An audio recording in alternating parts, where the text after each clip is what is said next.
Good evening, everybody. Welcome to the Awakening World. I'm Love Coach Scott Katamas. I'm really honored to be with you tonight. It's a really wonderful show this evening. I think almost all of us understand that we need the divine feminine to rise, and it's happening. It's really happening. Sadly, the masculine old paradigm, the old boys network, which has been running the show for so long, thousands of years, and look at where the planet is, not in a good place. I had the good fortune to work with Al Gore, who I experienced as a really good man. And he said that what he found with the charities that he supported, give the money to the grandmothers. Give the money to the grandmothers, and the schools will be built, the books will be bought, the food will be delivered.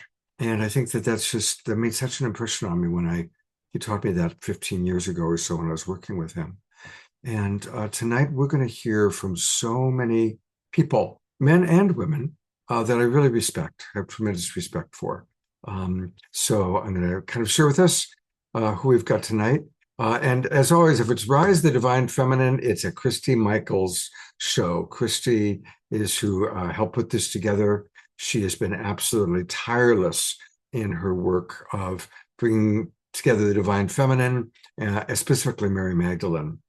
And then also, we've got to have Eden Amador co-hosting, because Eden is the embodiment of the Divine Feminine. She is one of the kindest human beings I've ever met. And she has also dedicated her life to really understanding and embodying the Divine Feminine and teaching. She's extraordinary. So we love having her as our co-host tonight. And also another amazing embodiment of the Divine Feminine is Antoinette, and an embodiment of the divine couple. Dan and Diana Kelly are with us. Dan Morse, Diana. And so we do have to have an embodiment of a divine couple, and they are definitely going to do that. And they also have really dedicated a tremendous amount of their work of understanding the Sophia Code, and we're going to learn a little bit more about that. I'm especially excited that one of my oldest friends on the planet is with us, and that is Oshala D. Marcus. We're really excited to have her. And then we've got several new friends that I'm looking forward to meeting.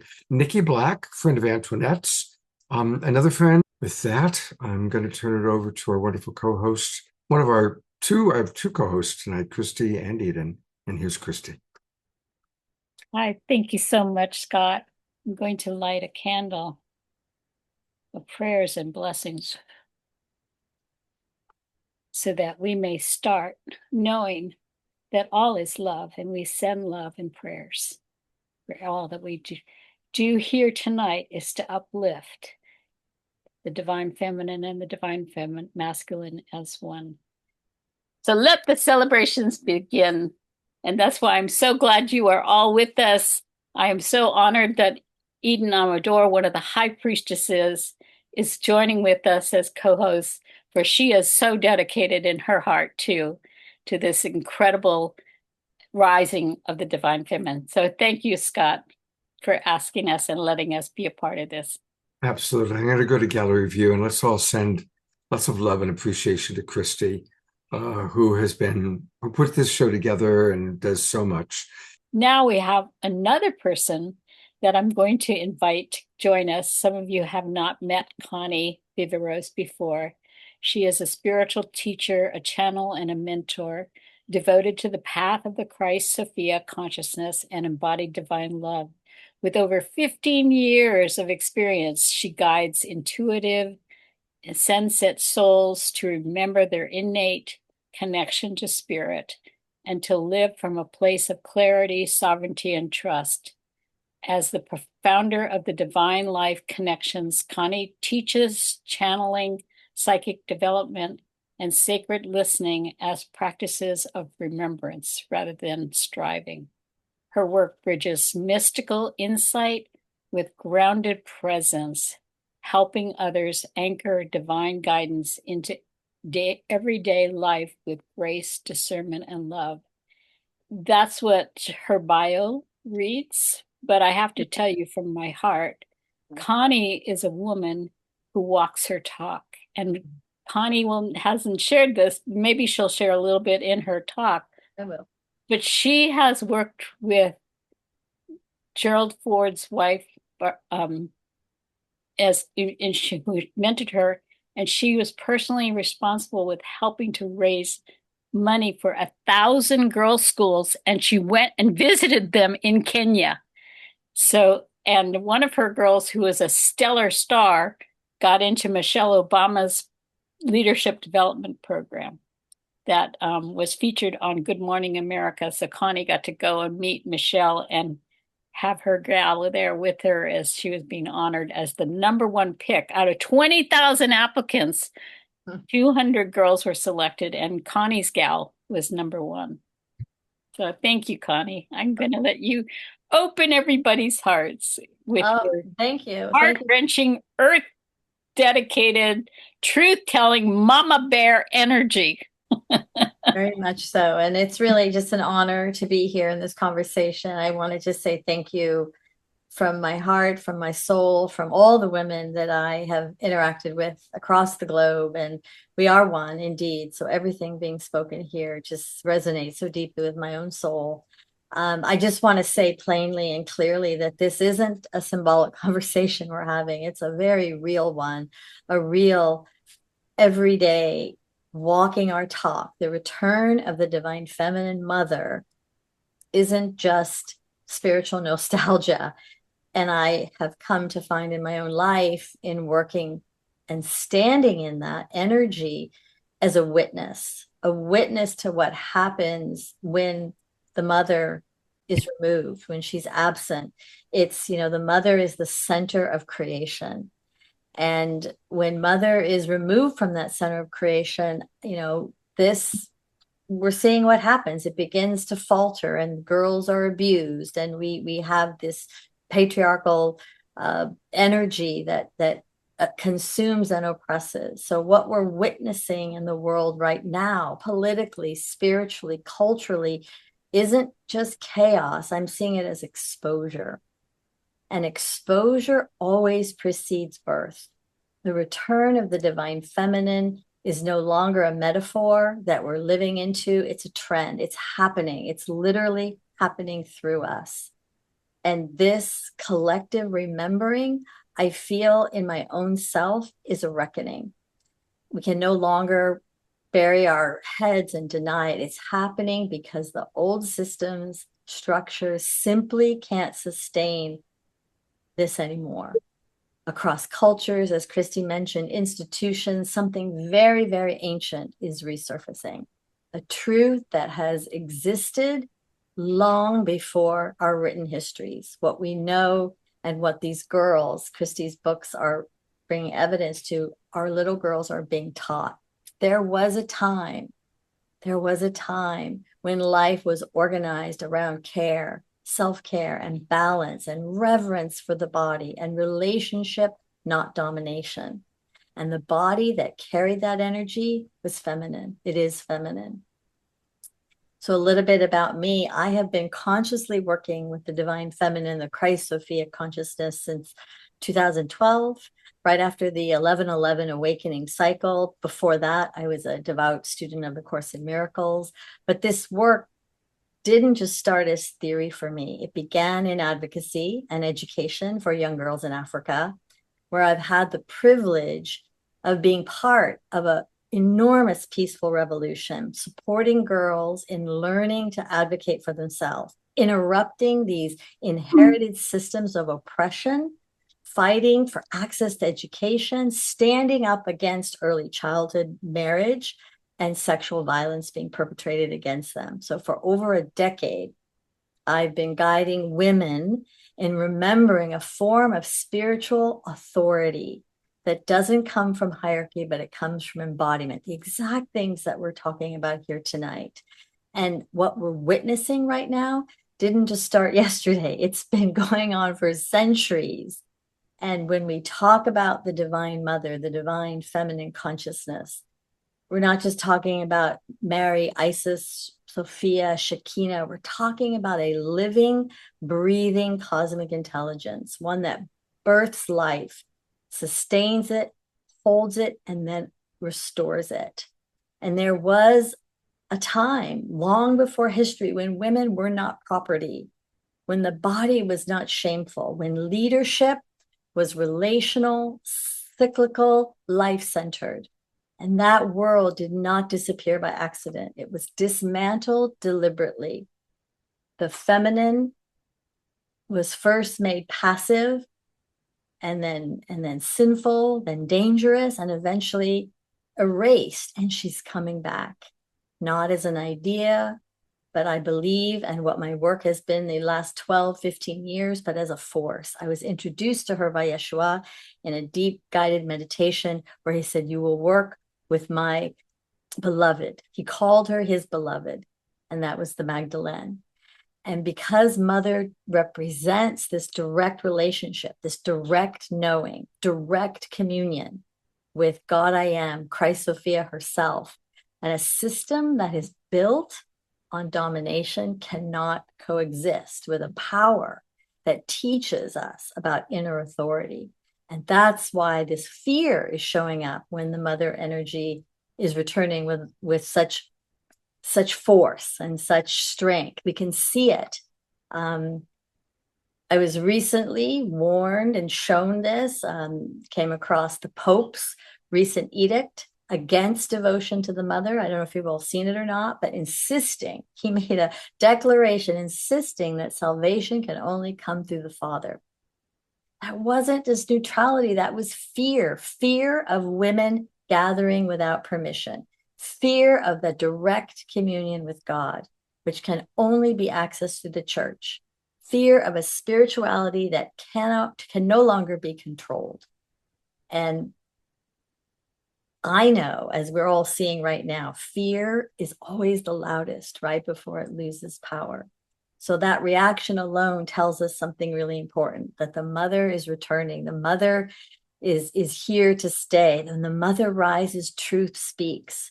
And I was asked by Christy to speak into just this piece of what's happening right now, especially in light of what's unfolding around these Epstein files. I recently read Nobody's Girl by Virginia Giuffre.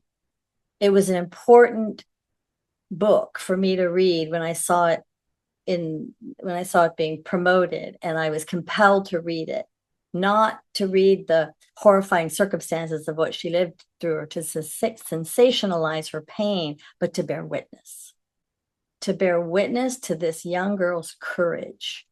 And what I was struck by was her refusal to disappear.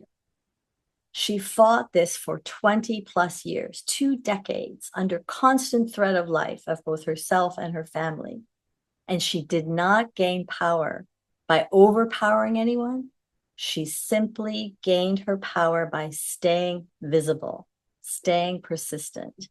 And if the divine feminine is truly being honored, if the body is truly sacred, if women's voices are believed, systems like trafficking could never thrive or even exist. And what we're witnessing right now is social justice. It's the mother standing behind and for her daughters. And once that happens, history won't go back to sleep. Look at what we're holding simultaneously right now. Simultaneously in Afghan, women are now legally being classified by social tier of punishment and brutality, a tightening of control. And at the very same time, we have the Church of England has just appointed the first female archbishop in 1400 years, 14 centuries of no female leadership. These are not fault lines. These are timeline shifts. One world is doubling down on domination and humiliation. The other is remembering how to live. This is what I believe the return of the divine feminine, the transition really looks like.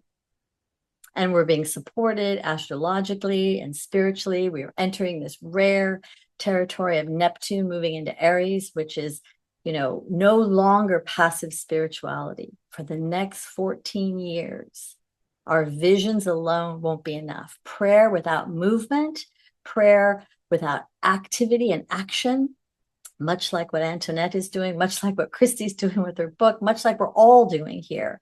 The feminine is no longer asking. She's not asking for permission. We're not asking to be admired. We're asking to be lived and embodied. And that's really what my work is all about, the divine feminine, returning to us through the living of it, through ritual, through presence, through ceremony, sacred ceremony. In what I've been working with Christy for the last 8 years, creates a field of embodied love, that space where we're able to remember who we are without being told. And this is how we embody and the feminine rises.